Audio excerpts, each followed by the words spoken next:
This channel does not promote any violent, harmful or illegal activities. All content provided by this channel is meant for educational purpose only.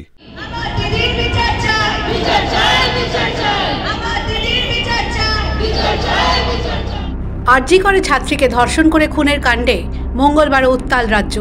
ইতিমধ্যেই CBI তদন্তের নির্দেশ দিয়েছে আদালত। তারপরেও সরকারি হাসপাতালে চিকিৎসা পরিষেবা কি স্বাভাবিক হবে? কোন পথে পড়ুয়া চিকিৎসকদের আন্দোলন?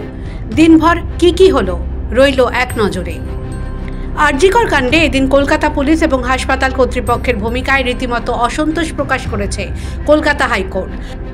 পুলিশের তরফে মৃত ছাত্রীর পরিবারকে প্রথমে কেন আত্মহত্যার ঘটনা বলা হয়েছিল, আরজিকর কর্তৃপক্ষ কেন পুলিশে অভিযোগ দায়ের করেননি, অধ্যক্ষ সন্দীপ ঘোষকে ছুটিতে না পাঠিয়ে কেন ন্যাশনাল মেডিকেলের অধ্যক্ষের পদে বসিয়ে বদলির নামে পুরস্কার দেওয়া হলো। শুনানি পর্বে এমনই একাধিক পর্যবেক্ষণ সামনে আনলো হাইকোর্টের প্রধান বিচারপতির ডিভিশন বেঞ্চ। এরপরেই কলকাতা পুলিশের হাত থেকে তদন্তভার সিবিআইয়ের হাতে তুলে দিয়েছে হাইকোর্ট। আদালতের নির্দেশ পেয়ে সন্ধে টালা থানায় মামলার নথিপত্র নিতে হাজির হন সিবিআইয়ের আধিকারিকরা। আদালতের নির্দেশ মেনে সন্দীপকে ছুটিতে পাঠিয়ে ন্যাশনাল মেডিকেলের দায়িত্বে পুনর্বহাল করা হয়েছে পূর্বতন অধ্যক্ষ অজয় রায়কে। তবে এখনই আন্দোলনের পথ থেকে সরে আসছেন না ডাক্তারি পড়ুয়ারা। তারা জানিয়েছেন, সিবিআই তদন্ত মানেই তো সমস্যার সুরাহা হয়ে যাওয়া নয়, মামলার অগ্রগতি দেখে পরবর্তী সিদ্ধান্তের কথা জানানো হবে বলে জানিয়েছেন তারা। এদিন সকালে আরজি করে আসেন মহিলা কমিশনের সদস্যরা। মানবাধিকার কমিশনের তরফেও বিবৃতি দিয়ে আরজিকর কাণ্ডের তীব্র নিন্দা করা হয়। অপর্ণা সেন সহ বুদ্ধিজীবীরা মঙ্গলবার বিকেলে শ্যামবাজার থেকে মিছিল করে আরজিকরে আসেন। মিছিল করেন বামপন্থী বুদ্ধিজীবীরাও। আরজিকর কাণ্ডে পুলিশ এবং হাসপাতাল কর্তৃপক্ষের তীব্র নিন্দা করেন তারা। পুলিশকেও যেন তদন্তের বাইরে না রাখা হয় সেই দাবি তোলেন তারা। এদিকে অপর্ণা সেন ওখানে যেতেই তাকে লক্ষ্য করে গো ব্যাক স্লোগান এবং তির্যক মন্তব্য করার অভিযোগ ওঠে একাংশের বিরুদ্ধে। শিয়ালদহ কোর্টের বার কাউন্সিলের সদস্যরা প্রতিবাদ মিছিল করেন। এসএফআইয়ের কিছু সদস্য হঠাৎই আরজিকরের এমার্জেন্সিতে ঢুকে পড়েন। হুলস্থুল পরিস্থিতি তৈরি হয়।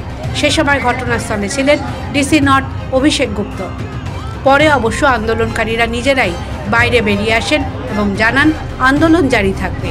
এদিকে যে সেমিনার হলে ধর্ষণ করে খুন করার অভিযোগ উঠেছিল আরজিকরের তরুণী চিকিৎসককে, সেই সেমিনার হলটি ভেঙে ফেলার অভিযোগকে ঘিরে এদিন সন্ধ্যায় ফের উত্তেজনার পরিবেশ তৈরি হয়।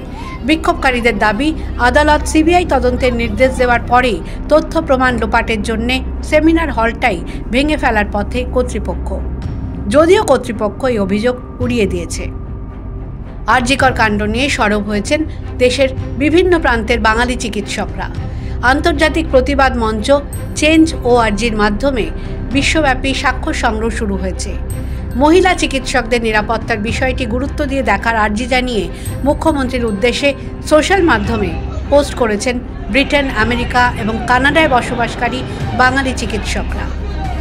এদিকে আরজিকর কাণ্ডের প্রতিবাদে আগামীকাল বুধবার রাজ্য জুড়ে সকাল 8টা থেকে বিকেল 4টে পর্যন্ত সরকারি হাসপাতালের আউটডোর এবং বেসরকারি হাসপাতালের ওপিডি বন্ধ রাখার সিদ্ধান্ত নিয়েছেন চিকিৎসকদের সংগঠন জয়েন্ট ফোরাম।